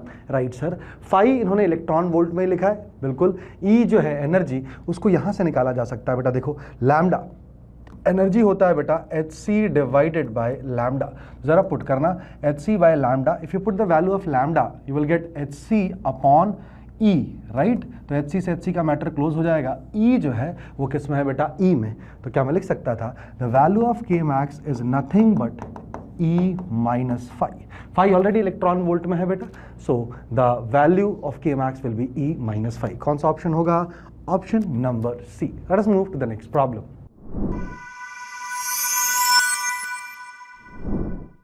Let us see the next problem. क्या कहता है? The electromagnetic radiation which has the smallest wavelength r. तो याद रखिएगा बेटा smallest wavelength एकदम डायरेक्ट क्वेश्चन है, that is gamma rays. Gamma rays के पास किसका होता है? X rays का। Gamma rays का less than 1 नैनोमीटर होता है, X rays का 1 से 10 के बीच में होता है। तो the answer would be option number 2.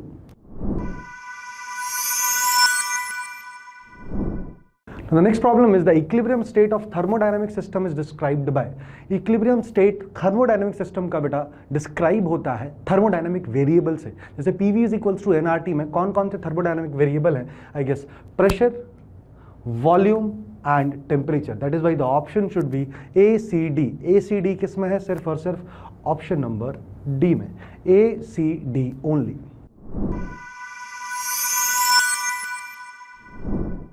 Let us see the next problem. क्या कहता है? Some energy level of a molecule are shown in the figure with their wavelengths of transition. Then which of the following is absolutely correct? जरा आइए देखते हैं।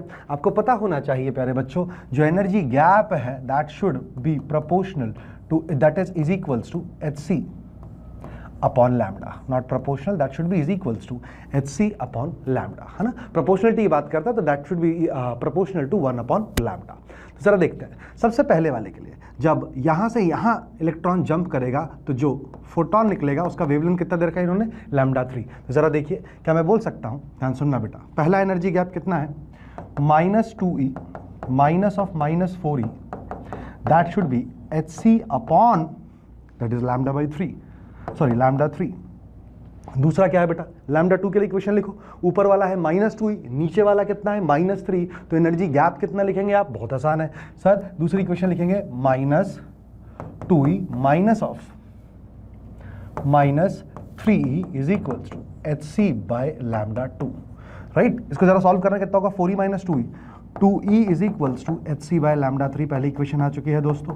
दूसरी equation बताएंगे बच्चों, दूसरी आ चुकी है 3e minus 2e, e is equals to H C upon lambda 2। बहुत आसानी से आपको दिख रहा होगा बेटा, लैम्डा 2 की जो वैल्यू है वो एच सी अपॉन ई आई है, लैम्डा 3 की जो वैल्यू है, लैम्डा 3 2 लैम्डा 3 की जो वैल्यू है वो भी एच सी अपॉन ई आई है।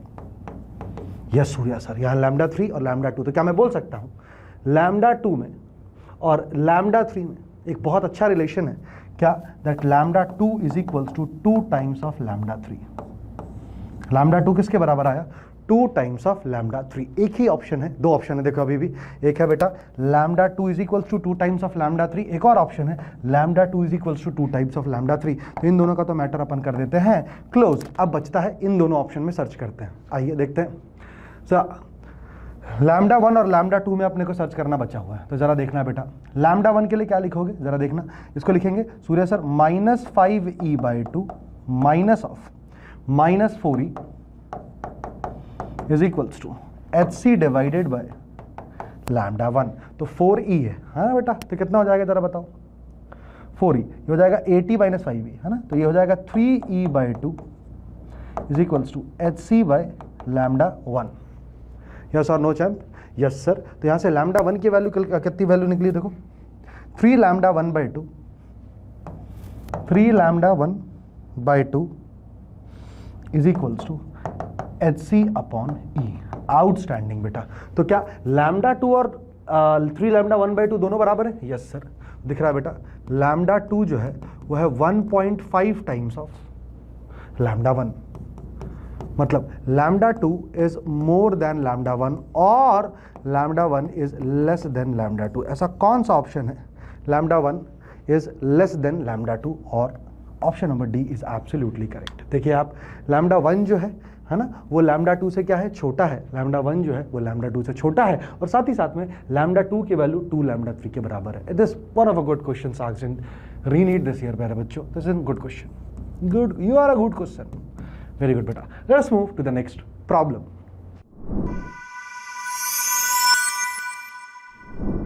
The next problem says that a box of mass 5 kg is pulled by a cord up along a frictionless plane inclined at 30 degree with the horizontal. The tension in the cord is 30 Newton. The acceleration of the block is, we need to understand this beta, कि एक ये incline है, कितना incline है बेटा जरा देखो, 30 degree, all right। यहाँ पे एक ब्लॉक है जिसको खींचा जा रहा है विद हॉरिजॉन्टल, है ना, देखो अब along a frictionless plane 30 degree, है ना, with the horizontal, the tension in the cord is 30 newton, the acceleration this is a 30 newton force. तो पीछे की तरफ, यहाँ नीचे की तरफ क्या लगेगा दोस्तों, mg, वेरी गुड, थीटा के साथ इंक्लाइन के लॉन्ग क्या कंपोनेंट होता है, mg sine theta, right. So m is 5, तो 50 sine 30, that will be nothing but 25 newton, because sine 30 की वैल्यू होती है 0.5। ऑल राइट एवरीवन, तो इसका एक्सेलरेशन आपको निकालना है, तो what will be the acceleration बेटा, ऊपर लगने वाला फोर्स माइनस पीछे लगने वाला फोर्स कितना है बेटा, 25 is equals to mass times of acceleration. 5 is 5a, value of a will be given by 1 meter per second square, and the answer is option number D.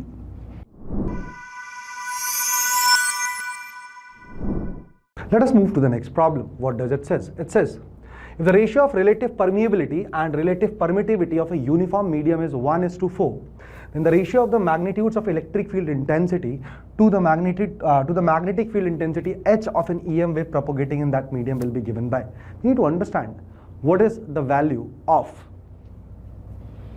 mu r upon mu ER, है ना, question में दे रखा है बेटा, relative permeability upon relative permittivity epsilon are की value दे रखी है इन्होंने 1:4। यस और no, yes sir. The ratio of the magnitude of electric field intensity E to the magnetic field intensity, है ना, आपसे पूछा E/H, तो जरा देखते जाना बट्टो, E/H जो होगा वो क्या होगा, try to solve it. E/H is nothing but E/H होता है बेटा B divided by mu. Mu को क्या लिख सकते थे आप, epsilon R into mu naught times of E/B। Very good, very good. और आपको बहुत अच्छे से पता है, for an electromagnetic wave E is equals to b times of velocity. Yes और no? Yes sir. Medium vacuum है तो BC लिख दिया, लेकिन अभी कोई मीडियम की बात कर रहा है तो मैंने BV लिख दिया। तो जरा मुझे बताओ बेटा, क्या मैं लिख सकता था E by B is equals to V, so that we could write that the value of E by H could be written as, ध्यान से देखना, E by H could be written as mu R into mu naught into V। Outstanding Surya sir, यहां तक किसी को दिक्कत नहीं होनी चाहिए थी। No sir. Now let us write to write what is V। आपको पता है किसी मीडियम के अंदर the velocity of light becomes, ध्यान से देखते जाना, under root of 1 divided by mu r mu naught epsilon r epsilon naught. Right sir. पर मल्टीप्लाई भी किया हुआ है तो क्या मैं लिख सकता था that E by H will be is equals to, यहां लिख रहा हूं बेटा, देखना ध्यान से, अब मैं E by H की बात लिखते जा रहा हूं। E by H will be given by mu R mu naught and the value of V was given by under root of 1 by mu R mu naught epsilon naught epsilon R। Outstanding. ये अंदर आएगा बेटा तो square में आएगा तो क्या हो जाएगा, ये कट जाएगा तो ऊपर आ जाएगा mu R mu naught epsilon R epsilon naught। अब ध्यान से देखते हैं ना, इसको लिख सकते थे under root of mu naught upon epsilon naught into under root of mu R by epsilon R. बिल्कुल सही। Mu naught upon mu naught दे रखा है 120 pi, it is already given us 120 pi multiplied by mu R upon epsilon are की value already question में दे रखी है, आई गेस 1/4 है ना। Yes sir. तो कितना हो जाएगा ये 1/4 का under root, this will eventually lead us to 120 pi divided by 2 that is 60 pi is to 1 should be the answer to the problem. कितना उत्तर होना चाहिए था इसका 60 पाई इज टू 1, और ऐसा कौन सा ऑप्शन है, ऑप्शन नंबर सी।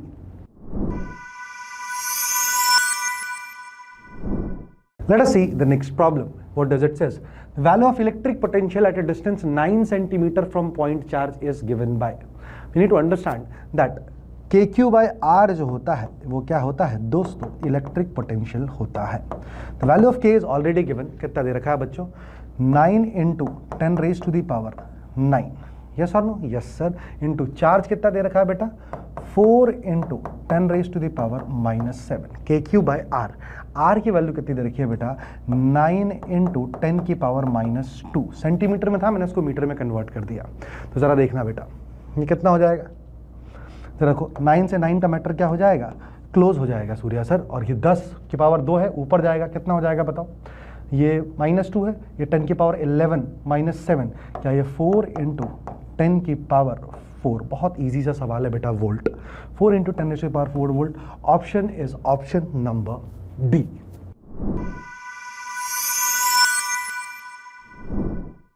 देखते हैं अगला प्रश्न आपकी स्क्रीन पर, देखते हैं क्या बोल रहा है बच्चों।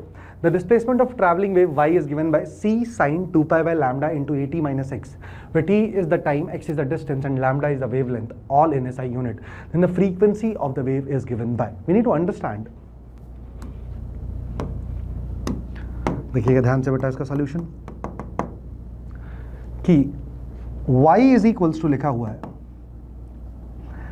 c sin omega T minus के एक्स, यही होती है ट्रैवलिंग वेव की इक्वेशन, राइट सर, है ना। तो ओमेगा क्या होगा, टी का कोफिशिएंट, टी का कोफिशिएंट क्या है जरा देखिए, क्या मैं बोल सकता था 2 pi by lambda into A is the coefficient of T. Definitely Surya sir, omega को 2 पाई एफ लिखा जा सकता है, बिल्कुल। तो 2 पाई ए बाय लैम्डा, 2 पाई से 2 पाई का मैटर क्लोज, एफ की वैल्यू क्या ए बाय लैम्डा लिखी जा सकती है दोस्तों। तो फ्रीक्वेंसी की बात कर रहा था तो ऑप्शन होना चाहिए था option number D, that is frequency of this wave is given by A by lambda.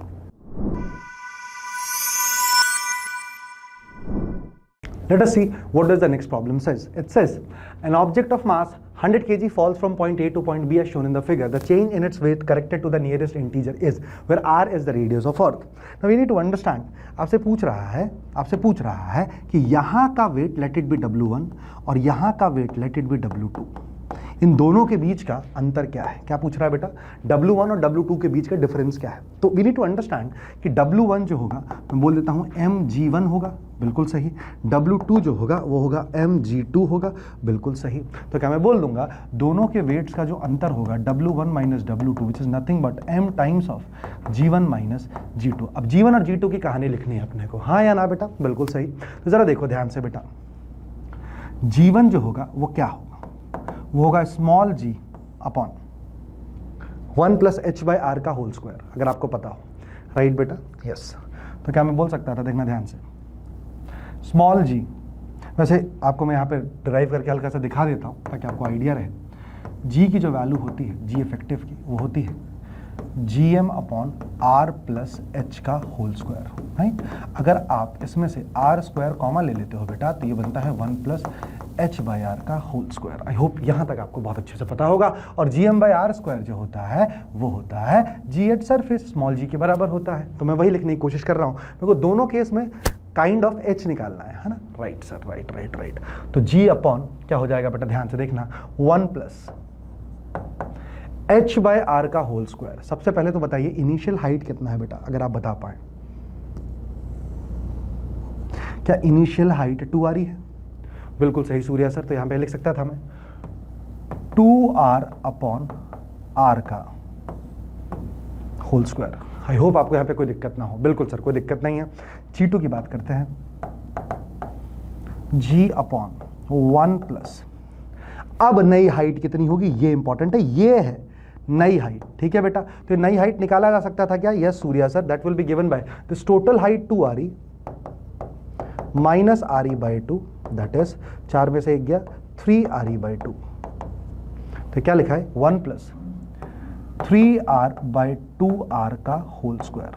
Outstanding everyone, यहां तक समझ में आया होगा आप लोगों को? Yes sir. तो क्या मैं कह दूं बेटा, ध्यान से देखना, G1 की वैल्यू क्या लिखी जा सकती थी बच्चों, r से r का मैटर क्लोज, ये लिखा है g divided by 9, while value of G2 would be given by r से r का मैटर क्या हो चुका है, क्लोज। 2 और 3 5, 5 बटे 2 है ना, तो ये हो जाएगा 4g डिवाइडेड बाय 25। क्लियर है? G1 आ चुका है, G2 आ चुका है। ये कितना है बेटा, 2 और 3 5 है, 5 का स्क्वायर 25 और 2 का स्क्वायर 4, तो 4g अपॉन 25, ये आ गया G1, ये आ चुका है G2। अब क्या मैं W1 माइनस W2 की वैल्यू निकाल सकता हूँ? बिल्कुल निकाल सकते हैं सूर्या सर। M है ना, M था 100 kg इंटू G की वैल्यू है 10, ये लिखा है 1/9 माइनस 1/25। जरा सॉल्व करिए, कितना आएगा?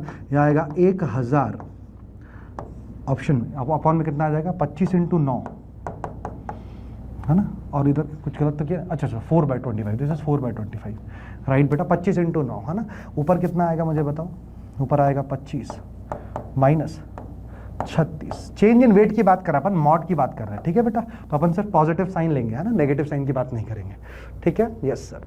तो कितना हो जाएगा, ये हो जाएगा 1000 इंटू 11 अपॉन 25 इंटू 9, 25 चौके 140 है ना, 40, 440 बटा 9 है ना, 9 चौके 36, हाँ या ना बेटा, 9 चौके 36, 8 9 81, ऑलमोस्ट 48.8 के आसपास आएगा, पर नियरेस्ट इंटीजर को राउंड करेंगे तो answer should be 49। So this is a good problem.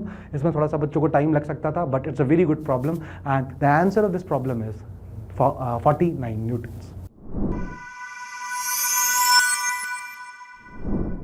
Let us see the next problem. What does it says? It says a potential energy of a particle moving along x direction is given by this. The dimension of a square by b is given by. First of all, we need to understand क्या बेटा कि b का वही dimension होगा जो किसका होगा, root x का, क्योंकि दो सेम डायमेंशन की ही चीजें क्या हो सकती हैं बच्चों, ऐड हो सकती हैं। तो क्या मैं बोल सकता था बेटा, ध्यान से देखना, द डायमेंशन ऑफ x की power 1/2 should be is equals to the dimension of b. Could I say the dimension of b is nothing but l की पावर 1/2, क्योंकि x क्या है, x लेंथ है ना, x डायरेक्शन, x क्या है बेटा, लेंथ है। बहुत ही बढ़िया, डायमेंशन ऑफ b पता चल चुका है आपको। तो देखिएगा ध्यान से, अब ax स्क्वायर है ना, ax स्क्वायर का डायमेंशन क्या होगा जरा बताओ, डायमेंशन ऑफ ax स्क्वायर होगा, अब इसका डायमेंशन तो क्या है, l की पावर 1/2 है ना, v है ना, v into dimension of length है ना, डायमेंशन ऑफ b लिख देता हूं बेसिकली है ना, v into dimension of b। Correct है, करेक्ट। देख सकते हैं आप लोग बेटा, पोटेंशियल एनर्जी है पार्टिकल की v है ना, तो पोटेंशियल एनर्जी, एनर्जी का डायमेंशन क्या लिखोगे जरा देखो, ये हो जाएगा sir a into l square is equals to v, potential energy होगा फोर्स mlt-2 है ना, into distance L potential energy है, इंटू B की डायमेंशन कितना है, L की पावर 1/2। ज़रा देखो बेटा, ml स्क्वायर से L स्क्वायर का मैटर क्या हो जाएगा, क्लोज। A की डायमेंशन कितनी आई बेटा, the dimension of A is ml की पावर 1/2 T की पावर -2। पर आपसे क्या पूछा है, dimension of A square upon B पूछा हुआ है। तो A स्क्वायर अगर करेंगे आप तो क्या मिलेगा, जरा देखना बेटा, m स्क्वायर है ना, A के डायमेंशन का स्क्वायर कर रहा हूँ मैं, A स्क्वायर प्लस इंटू क्या मिलेगा L है ना, इंटू T की पावर -4 अपॉन B कितना है बेटा, B जरा देखेंगे ध्यान से, B का डायमेंशन है L की पावर 1/2। तो जरा सॉल्व करें, क्या मिलेगा, m स्क्वायर L की पावर 1 - 1/2 इंटू T की पावर -4। तो ऐसा कौन सा डायमेंशन है बेटा, m स्क्वायर L की पावर 1/2 T की power -4। Option number C is the answer to the problem.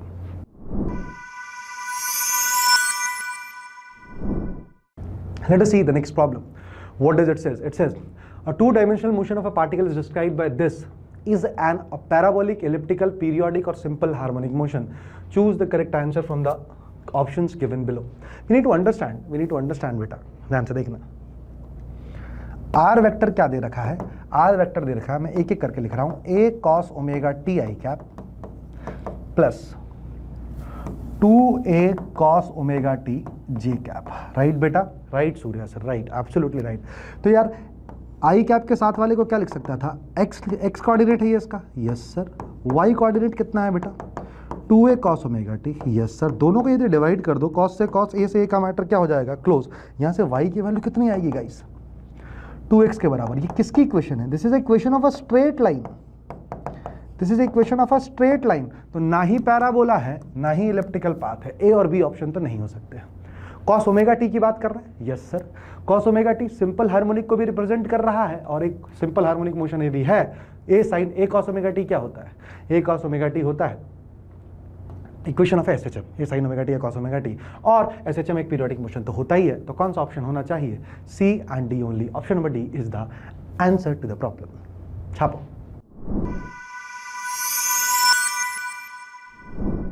Let us see the next problem. What does it says?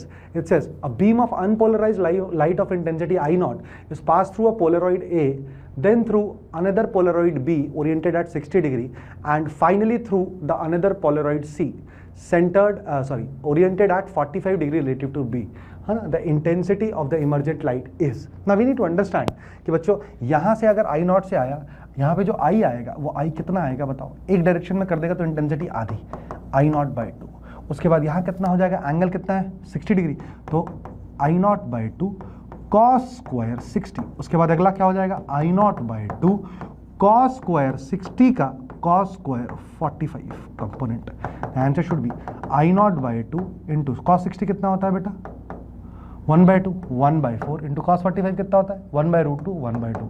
4 दूनी 8, दूनी 16। I naught by 16 should be the answer to the problem.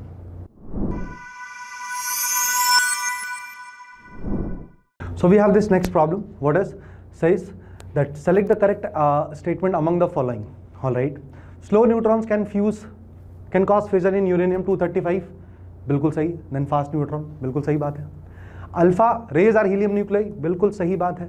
Beta rays are fast moving electrons और positrons बिल्कुल सही बात है बेटा। Beta rays किस से निकल सकते हैं, बीटा पॉजिटिव और बीटा माइनस से। अगला gamma rays are electromagnetic radiation of wavelength larger than X rays. मैंने अभी आपको इस टाइप का भी एक क्वेश्चन पीछे किया, अपन ने क्या किया था, गामा रेज के सबसे शॉर्टेस्ट वेवलेंथ होते हैं, तो ऑप्शन डी नहीं हो सकता है। Option A, B and C only कुछ होना चाहिए, that is option 1 is absolutely correct. Let us see the next problem. It says, let omega 1, omega 2 and omega 3 be the angular speed of the second hand, minute hand and hour hand of smoothly running analog clock. If x1, x2, x3 are the respective angular distances in 1 minute, then the factor which remains constant is. ध्यान देखिए यहाँ पे क्या आप गलती करते हैं अपन, ध्यान से देखना। ये 1 मिनट ठीक है, सबके लिए टाइम कांस्टेंट है, दैट इज 1 मिनट, है ना। तो जरा देखो मुझे बताओ, x1 को क्या लिखोगे आप, x1 को लिखोगे sir omega 1 into T. x2 को क्या लिखोगे, ओमेगा 2 इंटू टी। x3 को क्या लिखोगे, ओमेगा 3 इंटू टी। क्लियर है या नहीं बेटा? सबका ओमेगा दे रखा है आपको, तो सब में टाइम कांस्टेंट है, तो क्या मैं बोल दूं x1 by omega 1 should be equal to x2 by omega 2 is equals to x3 by omega 3। तो ऐसा कौन सा ऑप्शन है बेटा? उसका उल्टा अगर कर दिया जाए, x1 by omega 1 is equals to x2 by omega 2 is equals to x3 by omega 3 1 by k, मतलब कांस्टेंट तो ये भी रहेगा अगर ये पूरा का पूरा कांस्टेंट है ना, सी है, तो ये उल्टा हो जाएगा। Option A should be the answer to the problem. ऐसा इसलिए बोला क्योंकि तीनों में समय सेम है। देखिएगा ध्यान से, एंगुलर डिस्टेंसेस इन 1 मिनट, तो चाहे सेकेंड हैंड हो, चाहे मिनट हैंड हो, चाहे आवर हैंड हो, तीनों के लिए क्या बोला गया है? समय सेम है।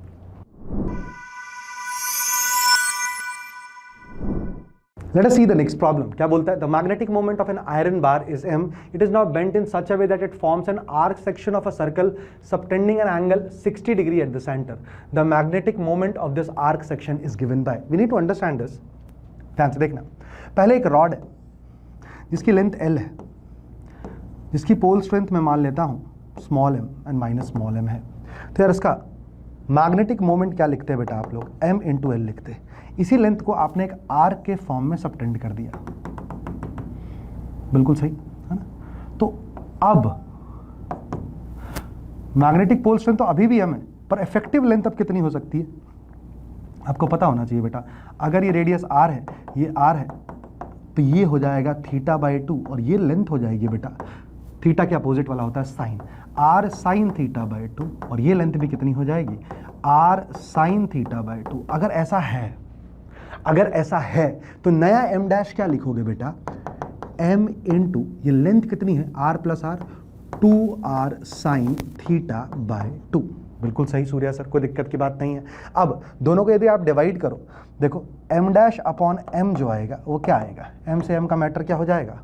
क्लोज हो जाएगा। लिखा है 2r sine theta by 2 divided by क्या लिख दूं बेटा यहाँ पे? l। बिल्कुल सही सर, कोई दिक्कत की बात नहीं है। अब r और l में क्या रिलेशन होता है बताइए? आपको बहुत अच्छे से पता है, इसी रॉड से आपने एक आर्क बनाया है, तो क्या मैं बोल दूं बेटा l is equals to r theta, where theta should be in radians. तो क्या मैं लिख सकता था बेटा? देखो ध्यान से, है ना, r upon l is equals to 1 upon theta. ठीक है, 1 अपॉन थीटा, तो 1 अपॉन थीटा कितना? 60 डिग्री। 60 डिग्री रेडियन में कितना होता है? Pi by 3, 3 by pi. r upon l की वैल्यू कितनी आएगी बेटा? 3 बाई पाई। बिल्कुल सही, तो लिखूंगा यहाँ पे, देखना ध्यान से, 2 into the value of r is 3 by pi into sine of, ठीक है बेटा, साइन कितना है? 60, साइन 60 का आधा, sine theta by 2, sine 30, sine 30 कितना होता है बेटा? आधा, आधे से ये आधा गया, 3 बाई पाई, है ना? तो m डैश की वैल्यू आ जाएगी बेटा 3 by pi times of m। Which option is there? इस option number A is absolutely correct. Let us see the next problem. What does it says? It says the given circuit shows a uniform straight wire of 40 centimeter length fixed at both ends. In order to get the zero reading in the galvanometer G, the free end of is to be placed from B is. तो क्या बोल रहा है कि galvanometer में zero reading आया, right? तो metre बीच का कंसेप्ट है, इस लेंथ को x मान लेता हूँ, तो ये कितना हो जाएगा बेटा बताओ? सर ये हो जाएगा 40 माइनस x, और गैल्वेनोमीटर में रीडिंग जीरो होने के लिए for Ig is equals to 0, we need to understand that 8 into x opposite वाले इक्वल होने चाहिए, should be equal to 12 into 40 minus x। बिल्कुल सही, तो कितना हो जाएगा बच्चों? 8x बराबर 12 चौक 48, 480 माइनस 12x, 20x बराबर 480। इससे इसका मैटर क्या हो चुका है? क्लोज। ये कितना हो चुका है बेटा? 2 दूनी 4, 2 चौके 8। x should be is equals to 24 centimetre. Unity understand क्या किया बेटा? देखो ध्यान से, यहाँ से x लेंथ लिया तो ये कितना हो जाएगा? 40 माइनस एक्स, तो 8x should be is equals to 12 into 40 minus x, right? तो 8x should be is equals to, है ना, 12 चौक 48, 480 माइनस 12x इधर आएगा, तो 20x इज इक्वल्स टू 480, 0 से 0 गया, ये कितना हो जाएगा बेटा? 24। मतलब B पॉइंट से कितनी दूरी पे है? 24 सेंटीमीटर पे है। Let us see the next problem. According to the law of equipartition of energy, the number of vibrational mode of a polyatomic gas constant gamma is Cp upon Cv is. So the answer should be given by, ध्यान से देखेंगे प्यारे बच्चों, Cp की जो value होती है वो होती है 4 plus F into R, while the value of CV is given by F plus 3 into R. दोनों का यदि डिवाइड करें according to equipotential law of energy तो कितना हो जाएगा, CP upon CV turns out to be, जो कि किसके बराबर है, गामा के बराबर है, the turns out to be 4 plus F upon F plus 3. Right everyone? Right sir. So this number of vibrational mode F will be represented by, ध्यान से देखना, गामा के टर्म्स में लिखना है तो कितना हो जाएगा बेटा, ये F plus 3 into gamma should be is equals to 4 plus F. Right right. तो जरा देखेंगे, यहाँ पे लिख सकते थे मैं F कॉमा ले लेता हूँ, तो इधर से आएगा गामा, इधर से आएगा gamma minus 1 is equals to, यहाँ से हो जाएगा 4 माइनस 3 गामा. यहाँ से F की जो वैल्यू आएगी बेटा वो आएगी किसके बराबर, जरा देखिए 4 minus 3 gamma upon gamma minus 1, 4 minus 3 gamma upon gamma minus 1. That is option number C is absolutely correct. Let us see the next problem. It says the output Y for the inputs A and B of the given logic circuit is given by. बहुत आसान है बेटा, ये A है, ये B है, तो ये क्या हो गया, ये कैसा काम कर रहा है, एक ही इनपुट है इसका, है ना, तो ये नॉट गेट जैसा काम कर रहा है. यहाँ पे आ जाएगा बेटा A बार, यहाँ पे क्या आ जाएगा बच्चों B बार, है ना, और ये क्या लिखा हुआ है जरा देखना ध्यान से, ये दोनों इनपुट जा रहे हैं किसमें, A बार सबसे पहले क्या दिख रहा है आपको, and gate dot B bar का होल बार. तो अगर डिमॉर्गन लगाओगे आप तो ये होगा A बार का बार प्लस B बार का bar, that is A plus B. तो आउटपुट होना चाहिए A प्लस B, ऑप्शन होना चाहिए option number C.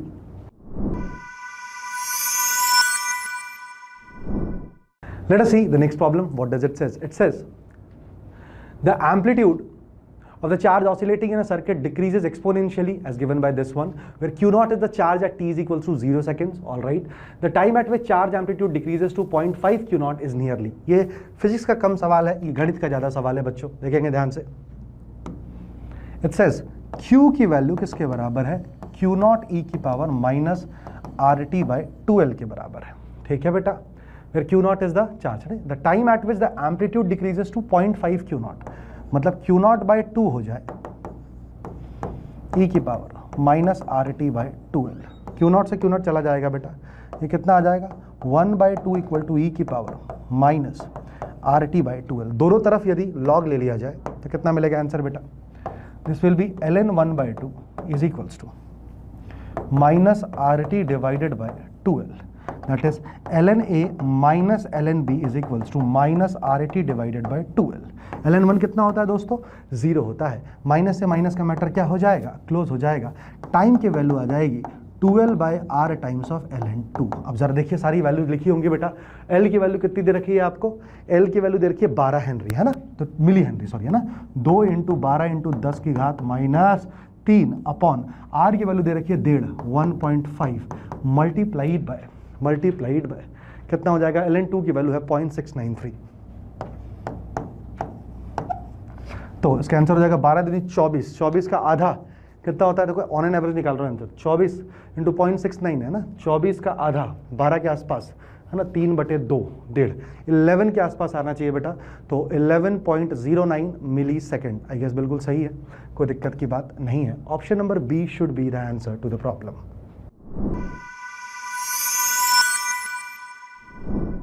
Let us see the last problem. The steady state current in the circuit shown below is, देखिए steady state में आपको पता होना चाहिए कि कैपेसिटर कैसा बिहेव करता है. For that you need to understand that at steady state